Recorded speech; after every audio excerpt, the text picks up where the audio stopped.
Hey guys, my name's Kit. I helped to start LifeProof and I'm part of the LifeProof team. LifeProof looks after Heal Hub, which is our mental health program that's 100% designed by young people like yourself and young people that have been going through things, and we've been listening to you. You're probably going to have your first session soon, so there's a lot of different things that you might be feeling, and we've got people that have been through what you've been through that are just going to spend a couple of seconds telling you what it's like. So we got Ikra.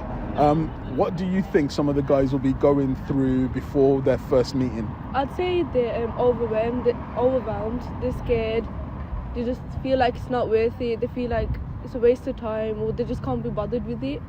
But I'd say it is worth it though, and whatever you're feeling, you shouldn't be feeling it. Like, it is a normal feeling, but once you get through it and it's done and over with, you won't regret it. Excellent. So that's it really, just a really quick message. Please do reach out if anything's going on.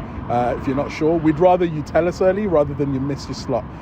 Anything else, just communicate. There's no wrong answers, you're doing everything right, and we're here all the way.